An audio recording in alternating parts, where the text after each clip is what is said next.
Anybody glad that you made it to church today? Yeah, come on, let's do this. Let's go to 2 Samuel chapter 9. And y'all know, home training motivators, y'all know better. We're going to stand to honor God for the reading of his word. After that, you can sit as long as you want. And this is not a biblical rule. This was just a tradition. And the traditions, some of them can be helpful. Some of them can be hindering. But we want to make sure we teach some things and teach how to honor God. So everybody who can, come on, let's stand up together and let's honor God as we read his word. And while we're getting 2 Samuel chapter 9, we're going to read from the NLT, just a few verses. While we do that, can we make some noise for Marquise and Elaine? They just got engaged. Yeah. Come on, tell somebody, say, she said yes. That's what I'm talking about. Yeah, we're excited. We speak a blessing over their engagement, and we speak LaPlanche babies over their marriage in Jesus' name. They rejecting it already. Look at y'all. When you have 2 Samuel chapter 9, somebody just shout, I'm ready. Sounds good. It said, one day, David asked, is anyone in Saul's family still alive? Anyone to whom I can show kindness for Jonathan's sake? He summoned a man named Ziba, who had been one of Saul's servants. Are you Ziba? The king asked. Yes, sir, I am Ziba, Ziba replied. Then the king asked him, anyone still alive from Saul's family? If so, I want to show God's kindness to them. Pay attention to that. The king, David, says, I want to show God's kindness. I want to give them favor. Everybody just shout favor. He said, I want to show God's kindness to them. Ziba replied, yes, one of Jonathan's sons is still alive. He is crippled in both feet. Where he is, the king asked, where is he? The king asked, in Lodabar. Ziba told him, at the home of Machir, son of Amiel. So verse 5, so David sent for him and brought him from Machir's home. His name was Mephibosheth. Now, because I got big lips and it's hard to say this a lot, I'm just going to call him Mo. Somebody say Mo. All right. And so Mo was Jonathan's son and Saul's grandson. And when he had came to David, he bowed low to the ground in deep respect. David said, greetings, Mo. Mo replied, I am your servant. Don't be afraid, David said. I intend to show kindness to you because of my promise to your father Jonathan. I will give you all of the property that once belonged to your grandfather Saul, and you will eat here with me at the king's table. Verse 3, the king asked them, he asked him, is anyone alive from Saul's family? If so, I want to show him favor. Everybody shout favor.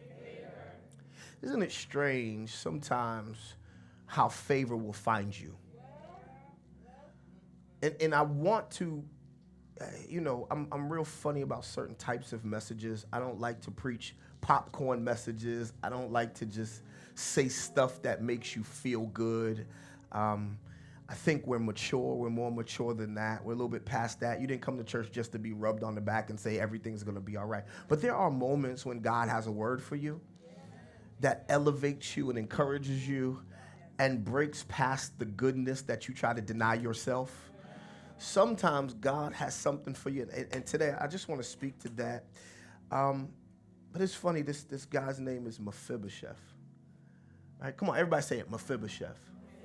Right, that's a crazy name, like Tiff. Don't name your baby Mephibosheth. Whatever you do, don't do it because it could be tricky. But Mephibosheth is minding his business, but because of his connection, favor finds him. And I want to prophesy to you today and say favor is about to find you.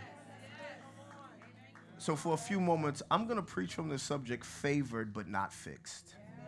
Favored but not fixed. You may be seated. I want to start here by telling you where you've been and what you've seen is not going to match where you're going. Where you've been and what you've seen is not going to match where you're going. So that means it's okay to be frustrated. Frustration kicks in because you have unmet expectations. Frustrated because I was expecting something and I didn't get what I expected, or I didn't get it when I expected it, so now I'm frustrated. Have you ever dealt with someone and you expected one thing but they gave you another? Yeah, it's frustrating.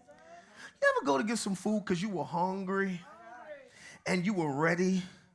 You go back to the food court to get that orange chicken because Pastor Jay preached about orange chicken, but it wasn't as good as when he said it the first time. You're frustrated. You ever go to the gym and do 27 push-ups and think that you're going to be as big as you want it to be? But you got to do more work than that. He's frustrated. Sometimes frustration kicks in because we have unmet expectations. And the thing about this that I want to really talk to today is that you're going to be frustrated because promise is pricking at you. Wow, come on, that's good. Promise is pricking at you. It's not allowing your reality to be comfortable. So when you have promise and when you have purpose, it causes you to be frustrated in your reality. Because, okay, let me say it like this. How many dreamers do I have in the room? Anybody on this side with a dream? At least 7, okay. 5 over there, 4.5. Some people, I don't know. Okay, a few dreamers. All right. See, the thing is, when you have a dream is a dream or a vision is a picture of the future that produces passion.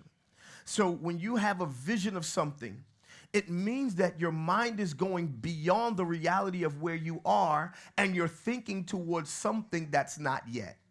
And so what God does, he gives you vision, he gives you dreams, he gives you purpose. He allows you to see more than what's in front of you so you don't get comfortable where you are. And many of us are comfortable in frustration because we're comfortable failing, we're comfortable being under, we're comfortable with the money we're making, we're comfortable with the relationships we have, we're comfortable with our one packs, we're comfortable with a whole bunch of stuff that God says, I'm giving you a vision for more. And sometimes you got to be patient in the process so that you can make it to the end to receive the promise. And many of us are giving up on the promise because we are not patient in the process. Just tell somebody you got to be patient. So what God does, he gives you purpose, and he gives you promise, and he gives you vision, and he allows you to see more than what you have right now so that he can remind you not to get comfortable. He even says in his word in Jeremiah 29:11, he says, for I know the plans that I have for you. Good plans, not bad plans. Everybody say all good. But here's the challenge. Sometimes we see ourselves, or how we see ourselves, it challenges us to accept what God has for us. It challenges us to receive where God says we're going. So we say things like this.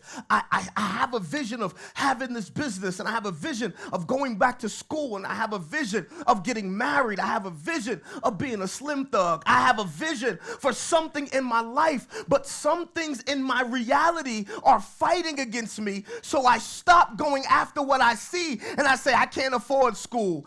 It's been too long, or I don't have the time to start working on my business plan, or you know what, going to the gym is too hard, and I like what I like. And we make all these excuses, and we get comfortable in places where God's trying to move us from. But what purpose does, it pricks us and it prompts us. But here's where I really want to get your attention today, and I want you to focus on this. There are some decisions that are made from desperation and not inspiration. And if you're not careful, you'll get them confused. Because some things we're doing out of inspiration, they're really out of desperation. Some of y'all are dating desperation. Look straight, because they might be here. I'm just saying, you don't even think they're really that cute. You don't really like their personality, but you don't want to be lonely. I knew I'd find somebody. Do you realize there are some sins that you don't struggle with, you just do to get through? There's some stuff you outgrew. You ain't even trying to, you ain't trying to be a weed head for real. But you rather smoke with somebody and not be alone. to get out of your reality than to deal with what you got to deal with. See, there are some things in our life, we make some decisions out of desperation and not inspiration. And this is the thing, failure and a lack of success in the decisions we are making come from the fact that we're doing things out of desperation. And those things usually lead us to more pain and regret in the end. Causes us to be frustrated. And can we just have a truth moment? Sometimes when we do things out of desperation, not inspiration, we have the nerve to blame God for where we ended.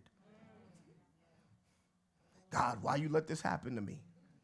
I was talking to a young man this week. We were sitting down, we were talking, and he said, man, I'm frustrated. I said, where? He's telling me his story. I said, I got you, man. I'm with you. I'm walking with you. I said, but let me ask you a question. Where are you in your relationship with God? He was like, oh, good question, Pastor Jay. Oh, well, I kind of still pray. I said, well, what does that mean, I pray? Because you know that's the answer people give you. Where you at with God? Well, you know, I ain't been to church. I didn't ask you about church, first of all.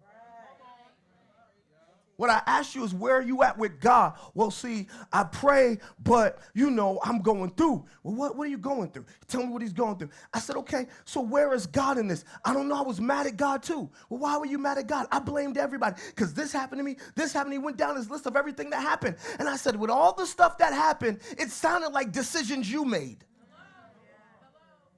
At what point did you get there by following what God told you to do? He said, you right. And here's the thing. Many of us are in that same place. I'm not trying to beat you down. I'm trying to build you up. I want you to understand there are some decisions we make out of desperation and not inspiration. And so what happens is we start blaming God for stuff that he's been waiting for us to fail so that we can find him. Because, you know, sometimes failure is where you find God. I know you didn't come to church to hear that. I know you thought this was Motivation Church and you were going to be motivated. But sometimes it's in failure that God will find you. Oh, my God. It's going to get good. But I want you to see this because there's something I learned about God and Satan that are very similar. Don't walk out too soon. This is a bad soundbite. God and Satan are alike. Why? Because what I've learned, the Bible says that God is not a respecter of persons. What that means is that at any age, at any stage, whether male or female, young or old, black, white, whatever you are, whoever you are, God has the ability to change your life. He has the ability to bless you. He will use anyone. He will bless anyone. He will call anyone. And guess what? Satan's no respecter of person either. He don't care how old you are, how young you are. He doesn't care if you're black or white. He doesn't care what you've been through. He is going to come after you too. And the thing about it is when we make decisions out of desperation, we're leaning into what Satan has for us and not God. I hope I find you in a minute. Here's the challenge. Mephibosheth, he's only 5. See, what you don't know, or may not know about this text, because I got to give you context so that it's just not a pretext or you just be walking around trying to figure out what's going on. But we know King David. We love David. David killed Goliath. He's the man. David's that guy. Wrote all these songs. But prior to all of this, David had a best friend, his boy, his road dog, his guy. Back in the day, they call him an ace boom coon. Y'all know about that. Y'all millennials and stuff. But there was this boy, and he would hang with him, and that was his best friend. His name was Jonathan. Jonathan's dad, his name was Saul, not the Apostle Paul, who used to be Saul in the New Testament, but this is Saul in the Old Testament. He is the first king of Israel. He is the one that God allowed to be king for a little while, and all of a sudden, his boy, Jonathan, they're kicking at their friends. But now Saul starts getting jealous because what God's doing in David's life, and we heard about it. You know, Saul killed his thousands. David killed 10,000. Saul didn't like that song. So he's like, well, he killed 10,000, but I'm going to kill 1,001 because that boy's dead. He put 20,000 on his head. And so now he wants to kill David. And so the relationship with Jonathan and David, they don't have beef, but they're no longer in each other's presence. Later on, the Bible said a war breaks out. All of a sudden, Saul is killed. He's gone. His boy Jonathan, he's gone. They're both dead. David becomes king. But before Jonathan's dead, he has a son. And guess what his son's name is? You guessed it. His name's Mo. And he has a son named Mo that David didn't know him like that. David didn't know Mo. And so now David becomes king. And when he becomes king, his boy's son is still alive. He doesn't know it, but his boy's son is still alive. And now we get to the place in this text where David is looking to bless someone. He says, is there anybody left from Saul's family?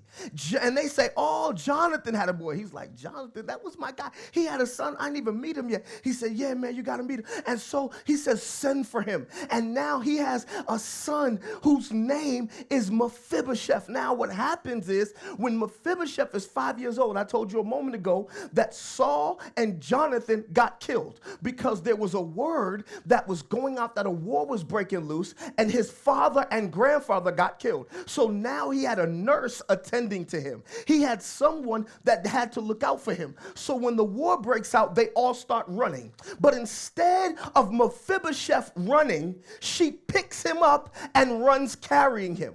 When she runs carrying him, she drops him.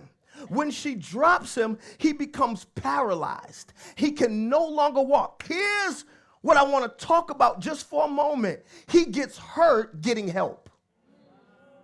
He's 5 years old. She's carrying him, but she drops him. She hurts him while she's trying to help him. And I know some of you right now, you're getting ready to put up your fist, power to the people, church hurt, protest signs, because everybody want to scream church hurt, and everybody want to say, see, sometime you can get hurt getting help. I understand. I get it. But can I just challenge your perspective? Because I'm not here to impress you. I really want to talk about something, because he falls, he's dropped, and now he's left lame in a place called Lodabar. Everybody say Lodabar. Now here's why this is important, and I promise it's going to get good. Here's what happens in this text. He's dropped, he becomes lame, and he's left in Lodabar. And so many people focus on who dropped him and how. And we get stuck talking about who dropped him. But here's my bigger issue. My issue is not about who dropped him. My issue is on the fact that she should have never picked him up in the first place. Oh, yeah, it's going to get good. Yeah, because see, here's the challenge. Here's the challenge. He was being carried when he only needed to be cared for. He's 5. I don't know about you, but I had 5-year-olds. I got one that will be 5 next week. And they know how to run. And this is the problem. Many of us are looking for leadership to carry us and coddle us. And so we lack being responsible on our own, and we look for everybody to carry us in prayer and carry us in worship. And Pastor Jay, I just need a word. I need you to preach because you need a message to carry you. This should help care for you, but it shouldn't carry you. You have a responsibility to learn how to run on your own. Just bump somebody and say, I need to grow up. Go ahead and tell them. Because this is the thing. Many of us, because of that, as a consequence, we lack a prayer life. We lack worship. We lack hearing from God. And we're totally reliant on everybody else doing the work for us instead of being responsible. He's at an age where he can't carry. He doesn't need to be carried. He does need to be cared for. And my responsibility as your pastor, and this is why I tell you all the time, I'm not worried about impressing you with preaching, but I'd rather help you learn and grow so you can feed yourself. Oh my God. As I knew they wouldn't like that one. Because so many people leave churches and say things like, I just don't go there because I'm not fed anymore. How old are you? That's like my kids being at home. Jediah turned 18 this week. Pray for him. I didn't know if he was going to make it. But you made it. But that's like me coming home and he's like, I'm going out. What's wrong? Nobody fed me.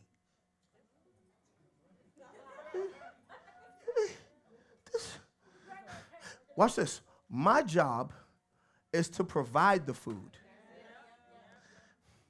My job is to make sure that it's present. His job is to do what he has to do so that he can consume what I paid for.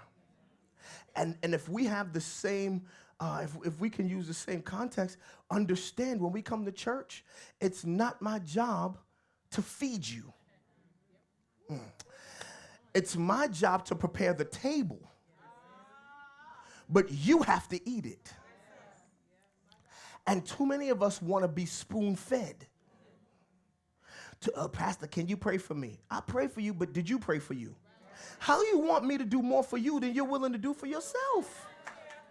Okay, y'all clapping, but even the bank, when you go for a loan, they ask you, what is your investment? Because the bank is not willing to do for you what you're not willing to do for yourself. So why do we think coming to God is any different? When we come to God, there's a responsibility that each and every one of us have to grow, to eat, to make sure that we go after what has been prepared. And so many people, not here, other churches are here, other people, they lack coming to church. They don't get into small groups. They don't get on Bible study. They don't read their word. They don't pray. They don't participate in worship. And then they want everybody else to help them get closer to God when they're having a tough moment. I don't know what to do. This Christian thing ain't working for me. It ain't working for you because you're not working it. Nothing is going to work for you, but it will work with you if you do. Tell somebody got to do something. How did I get here? Oh, yeah, here's what I wanted to get to. Mephibosheth is broken, and the Bible says that he's left lame in Lodabar. Now, understand this because Lodabar is important. The word Debar, I don't mean Chico Debar. Okay, some of y'all went there. Okay, Chico Debar. Okay, but Debar, it means word or thing. When you add the prefix lo to it, it means no word or nothing. It means a lack of communication. It's a dry, quiet place. So he's left broken, alone, in a dry place with no word. Have you ever been there in a place in your life where you just couldn't hear from God? I mean, in moments where you're trying to figure out, God, where are you in this? There are times where there are things that happen to us that have nothing to do with what we did. There are some decisions that have been made for us. Like, you didn't choose your family. That drunk uncle, the crazy cousins. You didn't choose that. And some of y'all wouldn't wish it on your worst enemy. But you were born into it. There are some things that chose you. There were some things in our life, unfortunately, that happened to us, abuse and different things like that, that we didn't choose, but it was chosen for us. And sometimes in those places and spaces, you can feel like you're left in Lodabar. But here's what I want you to write down. Write this down because I tell you 90% of people who take notes when I preach go to heaven. So this is important. Never confuse your identity with your activity. Catch it. Never confuse your identity with your activity because you're not what you did. Let me say that again. You are not what you did. And here's the challenge, because a lot of us disqualify ourselves because of hardships, handicaps, and hang-ups. Because of what we've experienced and what we've gone through, we allow our past to decapitate where we're trying to go. And here's what I want you to realize. You're greater than what you're in. Somebody just write that down. I'm greater than what I'm in. It's going to get good. Here it is. Now, I need you to catch it because he falls. He's dropped. But here's what's important to understand. And if you don't get anything else in this message, you got to get this. If you don't get this, you will miss everything. If you don't get what I'm about to tell you, there's nothing the fall can do to nullify the promise. That's what this whole text is about. The fall can't do anything to nullify the promise. See, when you're favored, there's three things you're going to experience, and I want to break those down, and I'm going to let you go have lunch. Here's the first thing. When you're favored, here's the first thing you experience. Here's the first thing. Number one, is promise. Everybody say it with me. Say promise. Well, that was after me. Okay, say it after me. Promise. There we go. In 1 Samuel, what kind of church is this? 1 Samuel 20 through chapter 20, verses 11 through 23. Watch what happens. In those 12 verses, there's a promise. In 1 Samuel chapter 20, 11 through 23, there's 12 verses about the promise that's getting ready to hit Mo. Okay, so promise, when you are favored, promise deals with your future. Y'all ready for this? 12 verses about promise. So there was a word that was spoken over his future before he was even born, which indicates that there's a plan and a promise that has nothing to do with anything he has to do. Okay, you're slow, but you're worth waiting for. Let me say it again. Before he was born, there was a whole chapter, there was 12 verses about a promise over his life that had nothing to do with anything he had to do. In other words, the promise came, but he didn't have to earn it. Because favor is not something you earn or work for. Favor is something that's given. All right? So now he has this promise over him. But it's not based on his ability. You ready for this? It's based on the king's accountability. So the favor and the promise over his life has nothing to do with what he can do. It has everything to do with what the king can do. And God, when he has a promise over your life, you don't have to do anything to earn it. You just have to receive it. And this is where many of us miss it. The reason we don't receive the favor and the promise over our life is because we've deemed ourselves unworthy. Now, he's lame in his feet because of an accident, but many of us are lame in our mind because of things that have happened. So we have lame thinking, we have lame living, we have lame attitudes, we have a lame perspective, and that's why we reject the promises of God. That's why we reject the purpose of God, because we're lame in our mind and we're lame in our heart. But God today wants to remind you that although you've been broken and although you may not be fixed and perfect, there's still a promise over your life. Somebody just shout, there's a promise over my life. And he didn't have to do anything to earn it. He just had to be blessed to receive it. But here's the challenge. Sometimes the most frustrating thing is to see your future from your failure.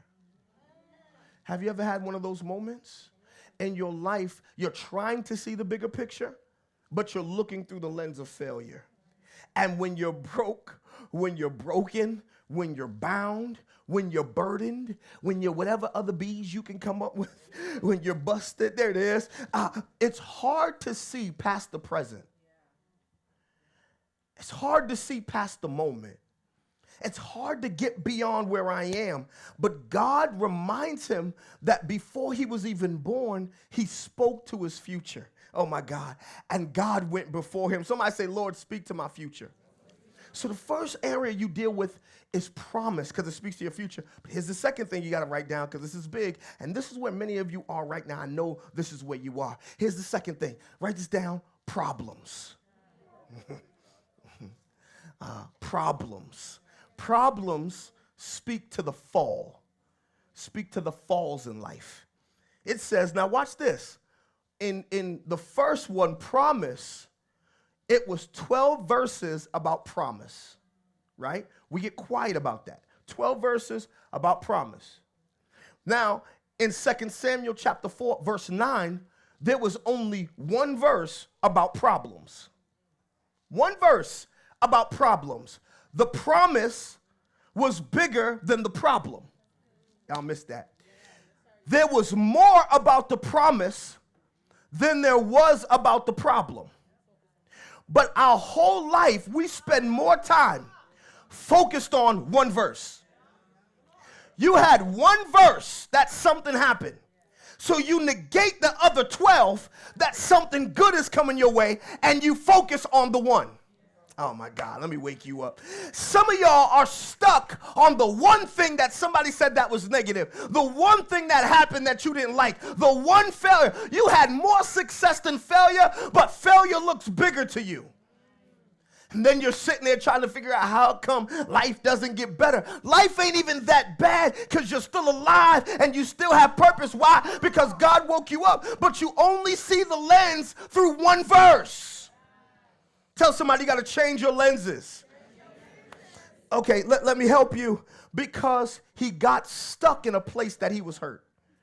He was left lame and Lodabar. He was stuck in a place where it was pain. And if we're not careful, we will allow hurt to build a home that's foundation is misunderstanding and unforgiveness. And then we invite people to move into this home that we built because we had a bad foundation. So we have to make sure that we're paying attention to our pain, but not overemphasizing our pain because the promise is bigger. Oh my God.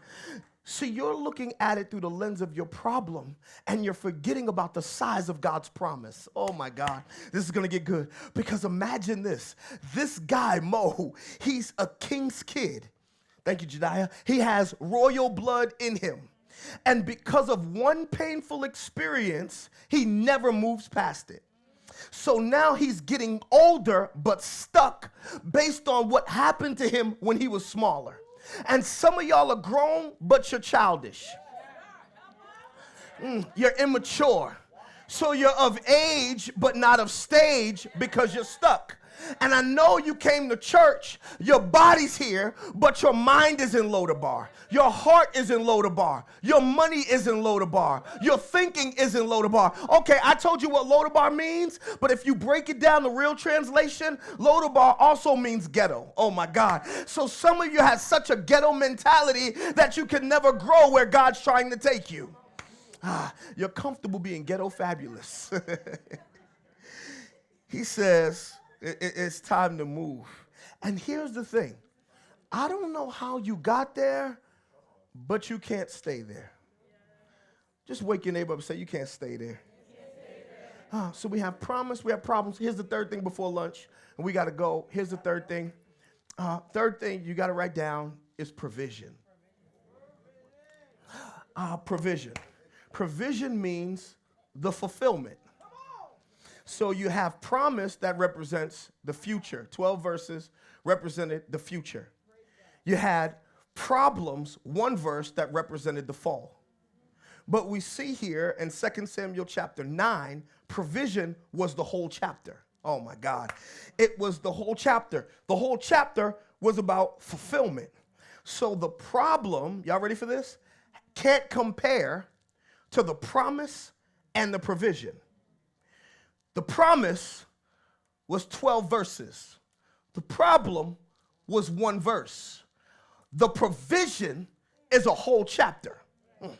Let me go again. You're slow but worth waiting for.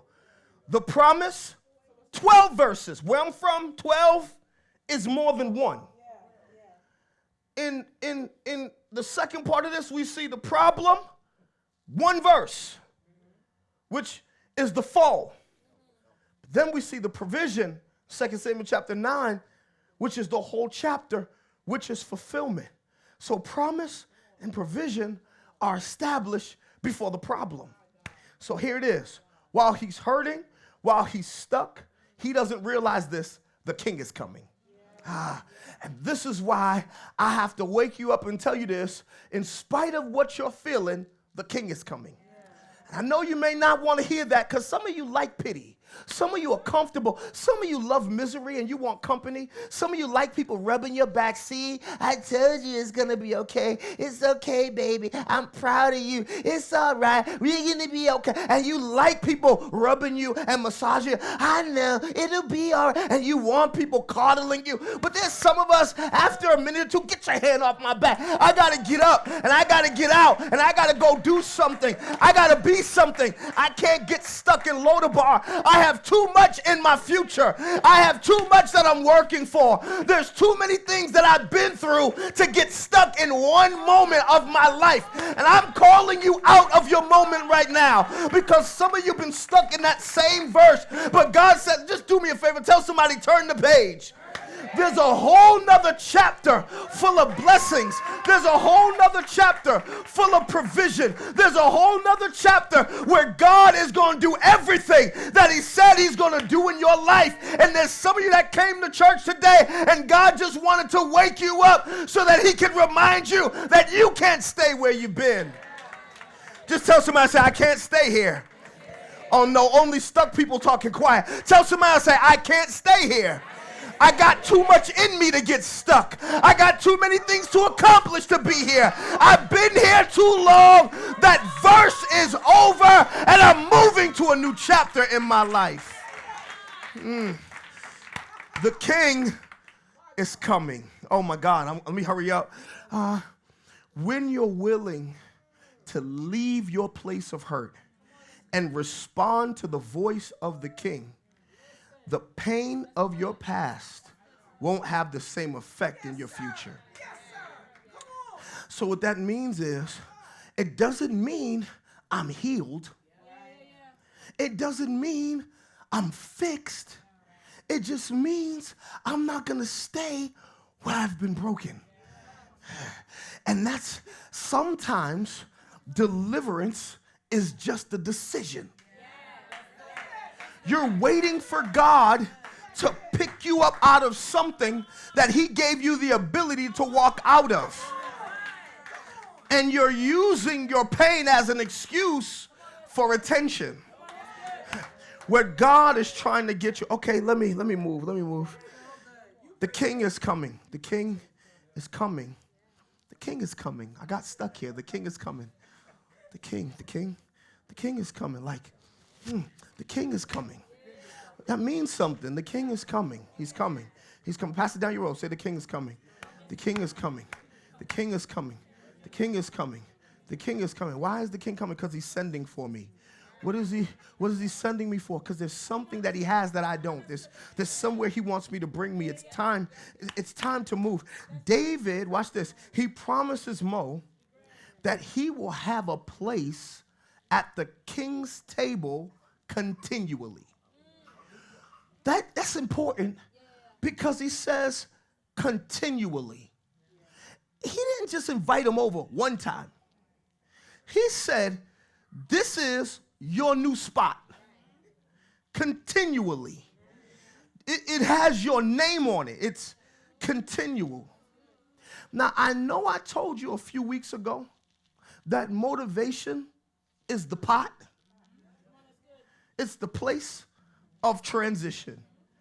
And we shouted and we praised God because it's our place of transition. And I didn't lie to you, but I have a pastoral privilege to do what I want. And I can change the name at any time. And we're moving from being a pot to a table. This is no longer Motivation Church. This is Motivation Table. Now, I know it might not make sense, but you didn't come to church today. You came to a table. You came to a table. Because the table is not about what it is. It's about what it does. Okay, all right, give me my table. Come on, somebody where's my table? Grab my table. Come on, guys. Grab my table. This is going to be good. Tell somebody this is going to be good. Grab my table. Hurry up. Grab my table. Yeah. Just run a little bit. Just don't fall. Don't fall. Yeah, just don't fall. Come on, bring my table. Let's move quick. Bring my table. Yeah, open that. Woo. Give me some get the table ready music. Come on, yeah. Yeah, come on. Don't be scared. Come on. I got to cover the table. All right. I need some chairs. Guys, give me like 5 chairs. Come on, fellas. Give me 5 chairs. Okay. You need a table. Yeah. Okay. This is good. Yeah. It's the king. Now, babe, I need you to do me. Go, give me in the fridge. There's a couple drinks in there. Give me like 6 drinks, and there's some chips. Give me them chips. That's good. That's 2, 4, 5. Yeah, that's still 5. New math, but it's still 5. 5. New math. Okay. Give me 4. Just get rid of those because this is 6. There's way too many. I'm just saying, no, keep that there. Keep that there. Keep that there. Thank you. Okay. All right. This is good. All right. It's the king's table. We didn't have rehearsal. Don't mind us. We didn't have rehearsal. Come on, put it up there. Yeah. Open those up. Just separate them. Yeah. Come on. Come on. Come on. Come on, Talia. Come on. Come on, Talia. Come on. You stay up here, Talia. Yeah. Talia. Talia does an amazing job with hospitality. Can we give Talia? Okay. Now, this is the king's table. A little bit of, it looks like a loader bar table, though. It's kind of ghetto, but it's all right. Take that. We had to make the table. Come on, prepare the table. Make it look good. I told you it's not about what the table is. It's about what the table does. The table is a great table. Erickson, come here, man. Come sit up at the table. You be my guest at the table. Be my guest at the table. Jason, come on, be my guest at the table. Seth, come be my guest at the table. Come on, have a seat at the table. Yeah, come on. Yeah, get tight. Go right over there at the table. The king's table is usually a little bit bigger. Oh, ain't got no ladies at the table. Shay, come on, come sit at the table. Seth, move over. Her husband don't want her between too many guys, so we gotta be careful. He works out. He picks things up and he puts things down. We gotta be careful. Y'all thirsty? Would you like? Yeah, y'all want some? You want something to drink? Come on, it's okay. It's in church. You don't go to hell for this. This is good. You want some? Go get some water, too. Get some water. King's table, water. They like water, too. They work out. Come on, y'all. Water. Do we have some fruit? We have another option. Get something good. This is the king's table. Get that steak. No, I'm just playing. They're like, here's what happens. Remember what I told you? Provision in the whole chapter is about provision, and it's about fulfillment. This table is not about what it is. It's about what it does. So now at this table, not only are they at the table, but this table represents the king's invitation. So the king invites people who he says are important. Let's do it this way. Marquise, grab a chair. Come on, grab your chair. Bring your chair. Deacon Ed, come on. Put the headphones down. Grab a chair. Come on. Quick. Put those up. Yeah. That's good. Babe, come on. Come up here. Babe, come on. You come up here. We're good. I'm going to get you a chair. Let me get that chair. Okay. Sorry, we didn't rehearse. Okay. All right. You sit here. Now, here you go. All right. There you go. Just for you. All right. Now, you good? Okay. Now, all right, Deacon Ed, come on, right there. Come on, Deacon Ed. Thank you. All right. Now, at the king's table, watch this. At the king's table, it wasn't just the king, but it was officers. It was important people.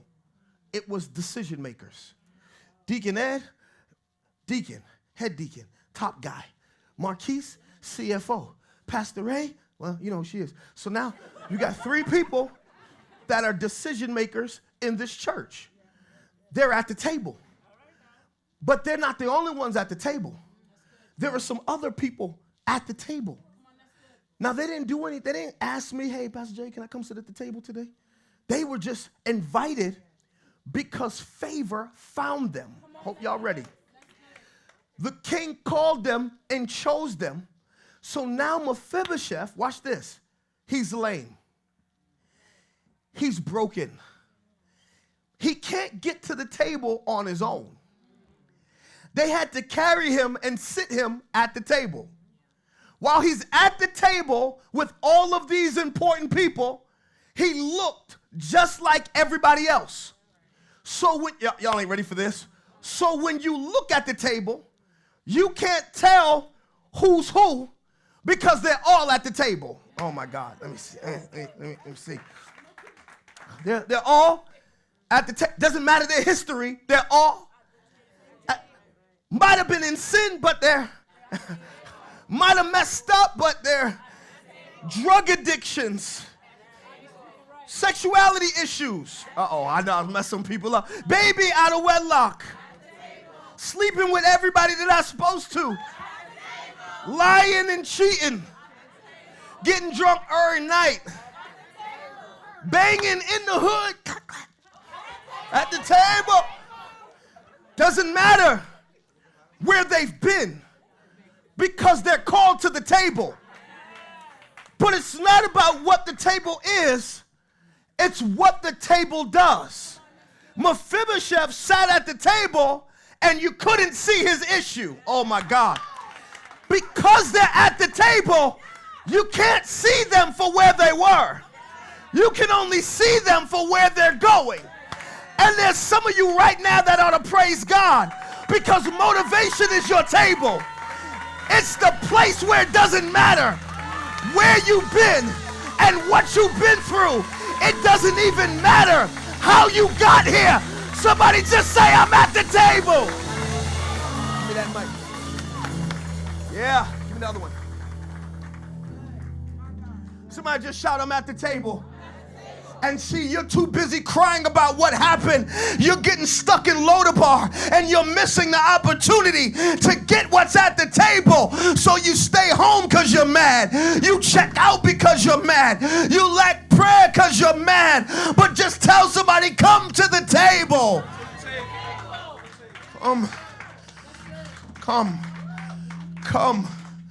Come to the table because I'm covered. At the table. My sins are forgiven. At the table. My past is behind me. At the table. What's behind me is smaller than what's in front of me because I'm at the table. It's not what the table is. It's what the table does. Because it looks like there was only one Mephibosheth at the table. But the reality is, they're all Mephibosheth. One was broken in an obvious area. But there are others that were called that were broken in inobvious, not obvious areas. We'll just go with that. Because it may not be obvious, but even the preacher's Mephibosheth. The worship leader's Mephibosheth. The sound people are Mephibosheth. Group leaders are Mephibosheth. The band is Mephibosheth. Mad team is Mephibosheth. The camera guy's Mephibosheth. Everybody's Mephibosheth, but you gotta get unstuck so you can enjoy what happens at the table. So the reason I celebrate the king coming is because what does the king do? He prepares a table for me in the presence of my enemies. Now, here's a revelation. Y'all ready? We got to go. Revelation. Remember, his grandfather and his father were killed in a war. But that war was like a civil war. So there was fighting amongst their own people. There was fighting in their own government that caused them to be killed. Y'all ready for this? So the same people that they got called to sit with are the same people in another season that would have tried to kill them. Oh my God. What am I saying to you? There are some people that God's getting ready to place you in the presence of, that in another season they wouldn't have entertained you. In another season they wouldn't have took you serious. But because you've been called to the table, your past is behind you. Oh my God. And I want to tell somebody right now, stop walking in shame, in guilt. Stop burdening yourself with the things that you did or the things that were done to you. Stop holding on to that place, because that place is called Lodabar. That's a ghetto mentality. It's a low place. It's a place where there's no word. There's a place where there's no sound. But when the king comes, he doesn't just come, he calls you. And when he calls you out. And I want to tell somebody that the reason that you keep coming to this table is because the Lord is calling you out. He's calling you out of whatever religious places you've been. He's calling you out of your comfort zone. He's calling you from unstuck. And this is no shade to any other church. It's just not your table. The reason you're here is because this is your table. And this is the place where God is helping you. You ready for this? And healing you. Healing you. Healing you from what happened. Healing you from what was. Healing you from your past and your disappointments. Somebody just shout, I'm healed. Y'all can go to your seats. Take something with you, though. Take some chips. Do all of that. Yeah, we got to go. But I want to...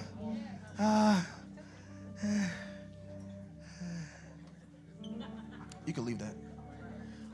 You can stand with me. They listen to me more when you stand next to me. For some reason, I just think it's okay.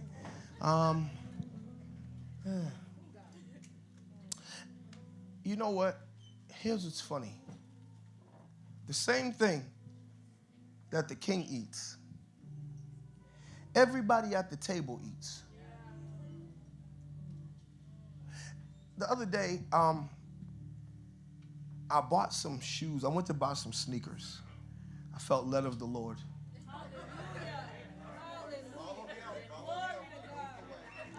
Ez, don't be mad because the Lord speaks to me more than he speaks to you. When you see me with new sneakers, it's because the Lord led me. It's in my time of prayer. Y'all don't believe that? The Bible says, beautiful are the feet.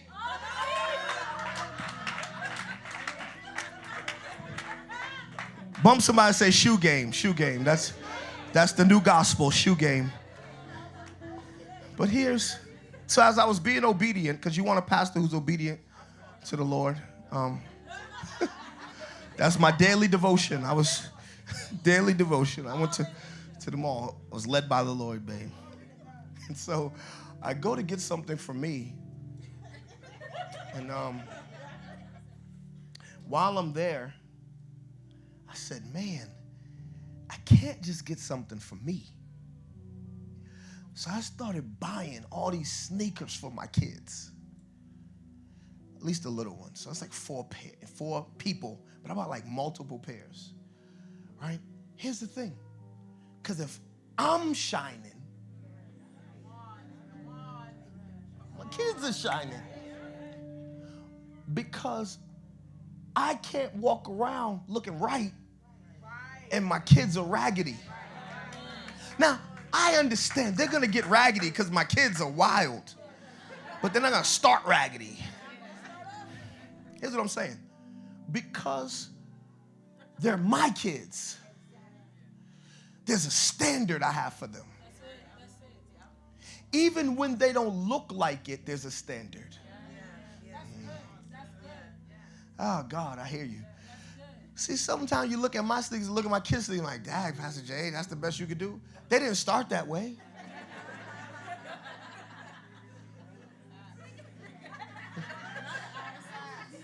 Like, my kids can get sneakers dirty trying them on. Like, how did you crease them already?